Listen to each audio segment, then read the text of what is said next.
달라이라마의 행복론. 인간의 고통이 어떤 의미를 가질 수 있는가를 탐구하면서 우리는 다시 한번 달라이라마에게 귀를 기울일 필요가 있습니다. 그는 통낸 수행에 대해서 이렇게 설명하고 있습니다. 불교 수행에선 개인의 고통을 자비심을 높이는 방법으로 이용합니다.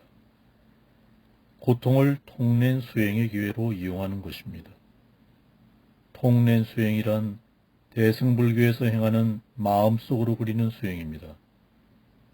이 수행을 하는 불교도는 다른 사람의 고통을 떠맡고 그들에게 자신이 가진 모든 것, 건강, 재산을 준다고 마음속으로 상상합니다. 이 수행에 대해서는 나중에 더 자세히 설명할 기회가 있을 것입니다. 따라서 당신이 질병이나 또 다른 고통을 겪는다면 당신은 그것을 기회로 삼아 이렇게 상상할 수 있습니다. 나의 이 고통이 다른 모든 생명 가진 존재들의 고통을 대신하게 하소서. 이 고통을 경험하면서 이와 비슷한 고통을 겪을지도 모르는 모든 생명 가진 존재들을 구원하게 하소서. 따라서 당신은 자신의 고통을 다른 사람들의 고통을 떠맡는 수행의 기회로 이용하는 것입니다. 여기서 한 가지 지적할 것이 있습니다.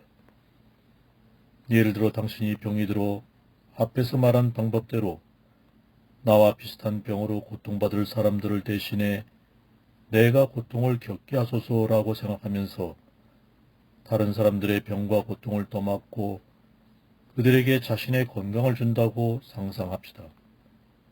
하지만 이 말은 당신의 건강을 무시하라는 의미는 아닙니다.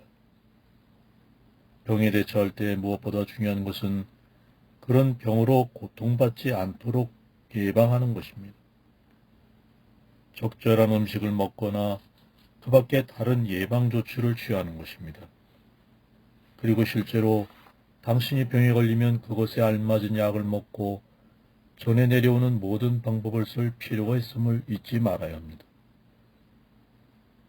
하지만 일단 병에 걸리면 통렌 같은 수행은 당신이 매우 다른 자세로 그 상황에 대처하게 해줍니다. 자신이 처한 상황을 한탄하거나 스스로에 대한 연민에 빠지고 고민에 휩싸이는 대신에 당신은 올바른 자세로 불필요한 정신적 고통으로부터 자신을 구할 수 있습니다. 통렌 명상 수행, 다시 말해 주고받는 수행이 몸으로 느끼는 실제적인 고통을 줄이고 몸을 치료할 수는 없지만 불필요한 심리적 고통과 고민으로부터 우리를 보호해 줄 수는 있습니다. 당신은 이렇게 생각할 수 있습니다. 내가 이 고통을 경험함으로써 이와 똑같은 경험을 할지도 모르는 다른 사람들을 도와주고 구원할 수 있게 하소서. 그러면 당신의 고통은 종교적이고 영적인 수행을 하는 데 도움을 주고 따라서 새로운 의미를 갖게 됩니다. 가장 높은 차원에 있는 수행자라면 자신의 고통을 유감으로 여기거나 슬퍼하는 것이 아니라 일종의 특권으로 받아들일 것입니다.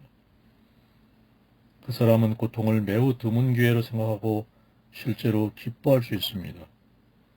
왜냐하면 이런 특별한 경험은 그를 풍요로운 감정을 가진 사람으로 만들어주기 때문입니다. 우리는 앞에서 불교에선 고통에 대해 명상하는 것이 매우 중요하다고 이야기했습니다. 왜냐하면 고통의 본질을 깨달음으로써 고통의 원인과 고통으로 인도하는 불건전한 행동으로부터 벗어나려는 더욱 강한 결심을 할 수 있기 때문입니다. 그런 명상은 건전한 행동을 통해 행복과 기쁨을 누리려는 열정을 더욱 키워줄 것입니다. 어떤 면에선 모두에게 그런 명상이 큰 가치를 지닌다고 생각합니다. 예를 들어 자신의 고통에 대해 생각하면 남들 앞에서 건방지게 행동하고 싶은 마음이 줄어들겠지요. 물론 거만함과 자만심을 결점으로 생각하지 않는 사람들은 이 방법이 쓸모있고 합리적이라 생각하지 않겠지만 말입니다. 하지만 어쨌든 우리가 경험하는 고통에는 매우 중요한 면이 있습니다. 당신이 고통을 느낄 때 그것은 감정이입을 할 수 있는 능력을 키우는데 큰 도움을 줍니다. 감정이입을 통해 당신은 다른 사람의 느낌과 고통을 자신의 것처럼 느낄 수 있습니다. 이것은 다른 사람에게 자비심을 가질 수 있는 능력을 키워줍니다. 이처럼 고통은 우리를 다른 사람과 연결시켜주기 때문에 고통에 대해 생각하는 것은 가치가 있다고 볼 수 있습니다. 따라서 고통을 이런 시각으로 바라본다면 우리의 태도는 바뀌기 시작할 것입니다. 흔히 생각하듯이 고통을 가치가 없거나 나쁜 것으로 여기지 않을 것입니다.